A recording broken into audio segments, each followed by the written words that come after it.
I'm Francesca Maxime. And I'm Matt McClure, and this is Currents. We'll look at another life issue, children with Down syndrome. Life is not a commodity. Life is a gift, and that it's up to us to recognize that gift. A leading Catholic organization has plenty to say about President Obama's new health care plan. Stop the current version. It does not have the support, and we need to start over and take some incremental steps. And what is theology of the body? The answer may surprise you. Keep God out of the bedroom if God's not part of it.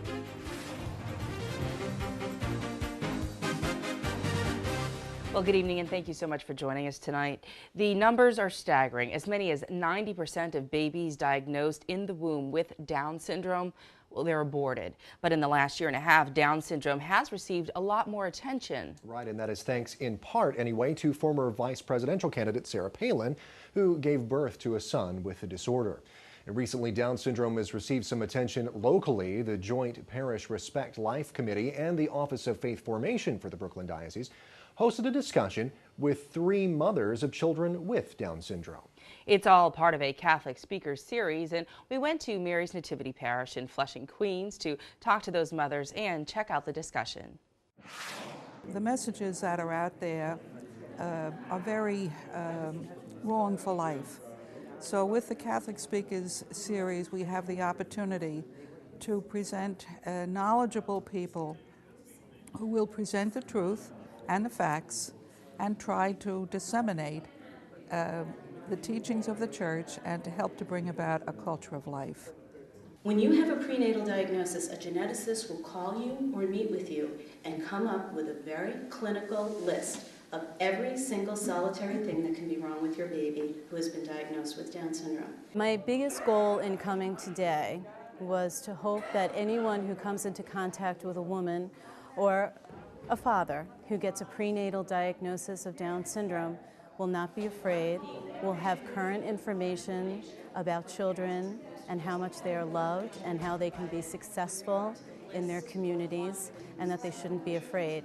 Initially, there are medical challenges. About half of children with Down syndrome have a congenital heart deformity. Some of them have bowel and stomach deformities. My daughter had a small hole in her heart that we watched for 6 months anxiously, and it healed.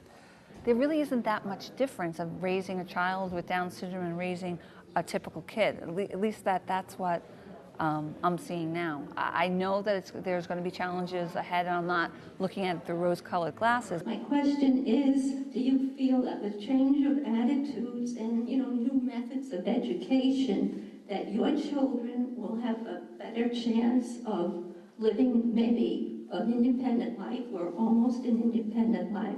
They progress, they develop. I mean, just like everyone's children progress and develop. And quite frankly, the fears that I have that fuel all my sorriness or my feeling bad start to diminish when I realize how capable they are and how wonderful they are. We have to reach these mothers that are expecting children with Down syndrome. The Church needs to talk to them and reach them, because the medical community, and many times, is putting great pressure on these women to abort. Life is not a commodity.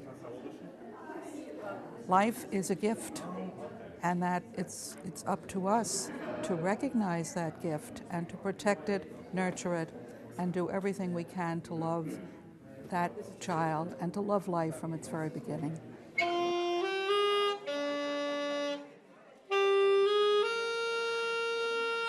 I hope this message will help to defend a life as the Lord sees it.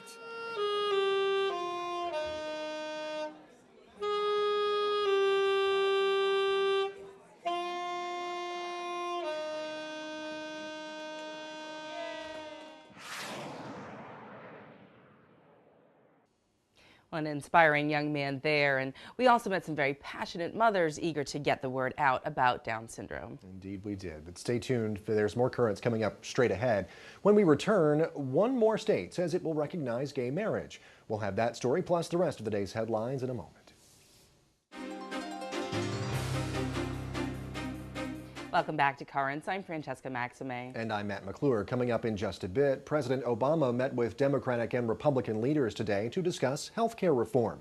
I'll talk with the head of the Catholic Medical Association about where he stands on the issue. But before we get to that, let's take a look at the day's headlines. Maryland's Attorney General says his state should start recognizing same-sex marriages performed in other states. Attorney General Doug Gansler issued that opinion yesterday. He says state agencies should immediately begin offering married, gay couples the same rights and privileges as heterosexual ones. Gansler says that he issued his opinion as guidance for how state courts should look at the issue of gay marriage. The Archbishops of Washington and Baltimore and the Bishop of Wilmington issued a statement saying they take strong exception to Gansler's statement. Meanwhile, in neighboring Delaware, a federal judge threw out a lawsuit challenging prayer at local school board meetings to Jewish families who accused the Indian River School Board of violating the separation of church and state, filed the suit back in 2005. The families say the school board begins meetings and special events with Christian prayer, leaving out other faith groups. The judge ruled the prayers can continue because the elected school board is more like a legislative body than a school. Well, a new report says U.S. Foreign Service officers and diplomats need more education about the role of religion in the world. The report from the Chicago Council on Global Affairs says the government has been ignoring the large role religion plays in the lives of the people its officers interact with around the world. Greater religious literacy, the report says, would allow diplomats to better address foreign policy challenges. As religious violence continues in Iraq, Pope Benedict is expressing sorrow over the killing of Christians there. The Vatican's newspaper published the Pope's response to the murders of 7 Christians in Mosul, Iraq, within a 10-day period. Funerals were held yesterday for the latest to be killed. They were the father and 2 brothers of a Syrian Catholic priest. The Catholic Church in Brazil is suing Columbia Pictures for using images of Rio de Janeiro's famous Christ the Redeemer statue in last year's blockbuster film 2012. The Archdiocese of Rio de Janeiro is seeking unspecified damages because the filmmakers allegedly used unauthorized footage to depict the statue being destroyed in a scene of a worldwide apocalypse. The Archdiocese holds the copyright on the statue until the year 2032. Now, a spokesman says officials refused Columbia's request to use those images of the statue in the first place, but the studio used them anyway. Negotiations are ongoing to settle that lawsuit. And finally, a new study by the Pew Forum on Religion in Public Life shows the vast majority of Americans believe in miracles. 79% of them believe in miracles, as a matter of fact. The study found the belief is one that spans generations. Young Americans were found to be just as likely to believe in miracles as their elders. Do you? Of course, yes, absolutely. I'm within that 79%. I'm part of the majority on that one. It's cool, though, that it's not, that belief in miracles isn't going anywhere with time. Exactly. It's not just older folks that have the belief, or, folks. It's everybody, really, it seems. I mean, a vast majority. Yeah, and with that comes, this belief, I guess, of something, no matter what the belief system, at least there's a belief there of something greater than yourself to cause these miracles to happen. Right, yeah. Absolutely. It's nice. I like it. It's a really good, cool. Good statistic. Absolutely. Hopeful. Well, stay tuned. There's much more Currents coming up straight ahead. Just ahead, an open letter to the President and Congress on health care.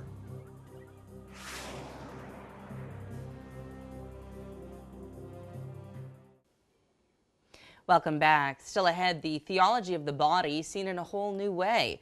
But first, the continuing controversy over care of the body. The simmering debate over health care reform moved across the street from the White House to the historic Blair House today, where President Obama held an unusual televised summit, bringing together Republican and Democratic leaders from Capitol Hill. He's hoping for a bipartisan compromise, and this week put forward his own version of health care reform. This is an issue that is affecting everybody. It's affecting not only those without insurance, but it's affecting those with insurance.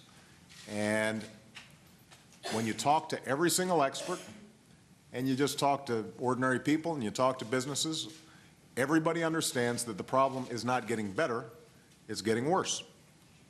Republican Lamar Alexander called on the president to renounce jamming the bill through in a partisan way. Also in Washington, the Catholic Bishops' Conference yesterday sent a letter to Senate Majority Leader Harry Reid urging genuine health care reform that will protect the life, dignity, and consciences and health of all. Meantime, a leading group of Catholic medical professionals is still unhappy with proposals being considered. This week, the Catholic Medical Association issued an open letter to President Obama and to Congress, citing substantial flaws, they say, in the plans, and they're urging all parties to begin anew. Earlier on today, I spoke with Dr. John Brahaney, the group's executive director, by phone. Well, Dr. John Brahaney, thank you so much for joining us here once again on Currents. We appreciate your time today, sir. Glad to have you back. Well, I'm glad to be here. It's a great show. Well, first of all, what does this open letter to Congress and the President say? Well, we thought it was important, given the state of the debate about health care. It's reached an impasse. There's a real question of how to go forward. We thought that it was important for faithful Catholics with experience in health care to try to make a contribution to this debate and sort of sketch out where we're at and what it would take to go ahead. So in a short space, we tried to do just that. Right. Now, there's a lot of talk about public opinion on this. What do you feel that the public is saying and that the public is trying to tell Congress right now?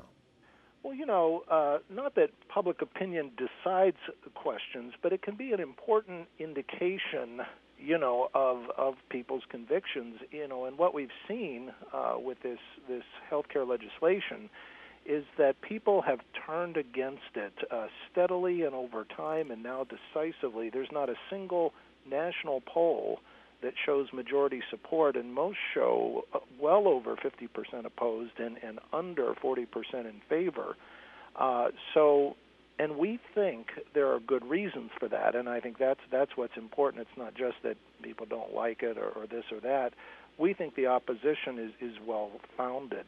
Right. What are those reasons, do you believe? Is it could one reason be that it's just been such a, in such a stalemate for such a long time, people don't seem to have made any progress on this, or do you think that people are learning more about what's in these bills? I think it's the latter. I think over time they've come to understand better and better what's in these bills, and what's in them, unfortunately, is not going to make the real challenges we face better. It's going to make them worse. It's actually going to increase the cost of health care and health care insurance. It's going to raise federal spending at a time when people are already concerned about the breakneck speed that we're going into debt. And finally, it's going to bring a lot more government control and regulation into health care, and people just aren't looking for that, and we aren't either as an association of physicians. Right. Now, with that, what is the Catholic Medical Association's view as to where we go from here? Well, we here's the problem. We've had one party in control that has passed, pretty much what they want to see. They probably want to see more, but they've gotten in what they want, and unfortunately, it is so systemically flawed. In other words, there's a couple of things that are wrong with it that go to the very heart of the legislation, that if we're going to make progress and if we're going to get the American people on board to support this major change, we need to stop the current version. It does not have the support, and we need to start over and take some incremental steps that hopefully will make progress, not just change, but progress. Right. So you're saying just scrap everything now and just start over from scratch. Well, stop this bill. It's based on a couple of core ideological points. One is that the way to fix our current trouble is to give the federal government more power to regulate more things and to control more things, to say everybody has to have insurance, and everybody has to have insurance for these sorts of medical services, and then the insurance has got to cost this much money. And then we need the government to write all the regulations for the standards of care. I mean, that's a big part of the bill. Unfortunately, abortion is a big part of this bill. They fought to keep out abortion funding in the House, and that's good. It's not to say the House bill was a good bill, but they actually kept abortion out. The Senate bill, they were determined to get abortion funding in. There are multiple new streams of funding for abortion, and the version that the president is trying to take out now here in the summit and say, well, here's a new idea, let's build on this and maybe agree, is the Senate bill with these literally several new streams of funding for abortion, including mandates that people pay for it. Gotcha. Well, see, some people on the other side, of the supporters of this legislation might say, well, there's actually a section in this bill that says, that's titled, I think, a prohibition of federal funds in abortion. What's in that part of the bill? What would you say to that? Well, I would say there are some cosmetic titles and things that make it look like there is not the funding for abortion, but we've had very qualified people looking at this bill, including analysts for the United States Conference of Catholic Bishops, the National Right to Life Committee, and they've pointed out several ways that this funding is there. I can mention one or two if you want. Sure, just briefly here.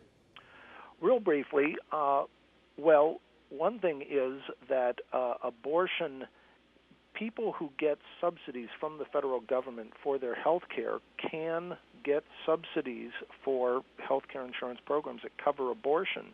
Now, this has not been allowed even for government employees now who get government health care. They cannot get plans that cover abortion services. Now, they say, oh, well, they'll have to write a separate check every month. They'll have to put in their own money to pay for that premium. But in fact, once you are contributing your money to a government-controlled program, that becomes part of government revenue. And in fact, the Senate bill actually invites people to, it says, nothing in this act prevents anybody from suing to challenge this segregation of funds. So, I mean, that's there right away. All right. Well, and that's all the time that we have. I apologize for stepping in there, but that's all the time we have, Dr. John Braheny. Thank you so much for joining us here once again on Currents. We appreciate your time today. It's been a pleasure. Thanks. There is more on the healthcare debate on our website, including a link to the Catholic Medical Association's letter. Just visit currentsny.net and click on Riding the Wave. Meantime, stay with us. There's much more Currents straight ahead. When we return, music, art, sexuality, and church teaching. So you're absolutely right. This message is much broader than just for Catholics in the pew. This is a message for the new evangelization to bring to the whole world.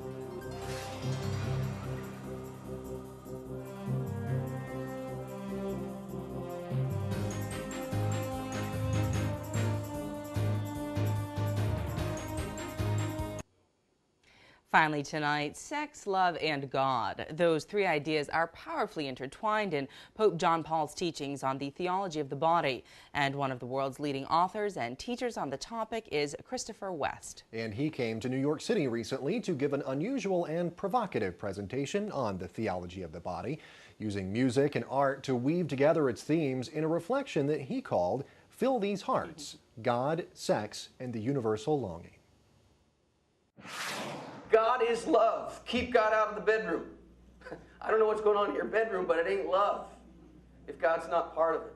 We're going to go into the beauty of the theology of the body, and we're going to enter into it through Christopher West's presentations and also through art in different forms.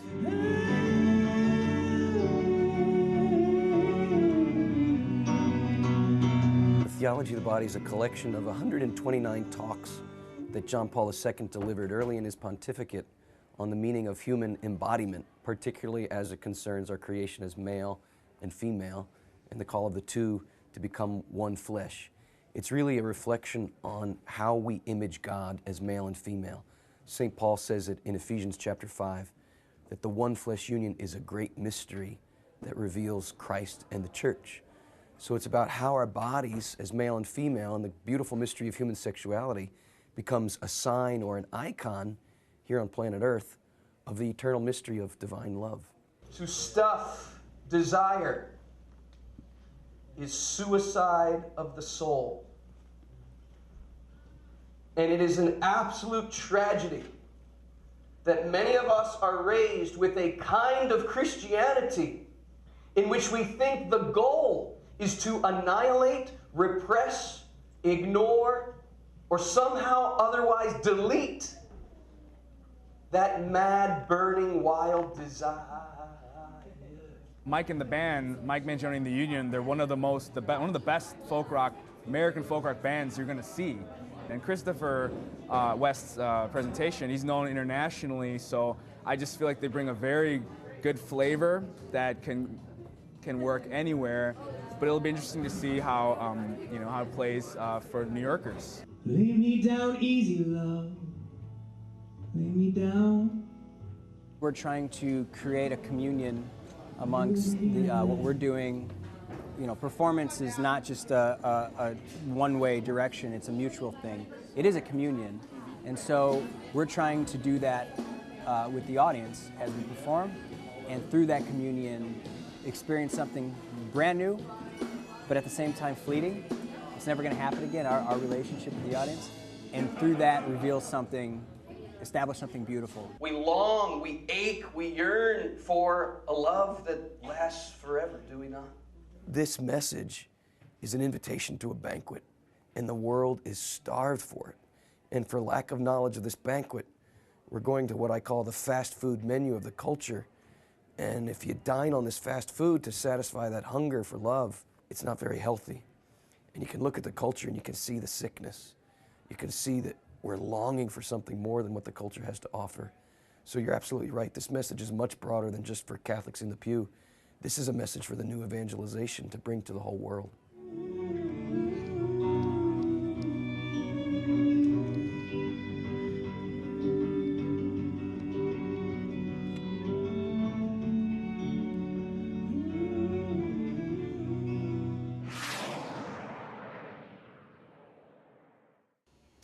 And there is more on Christopher West and the Theology of the Body over on our website. Just visit currentsny.net and click on Riding the Wave.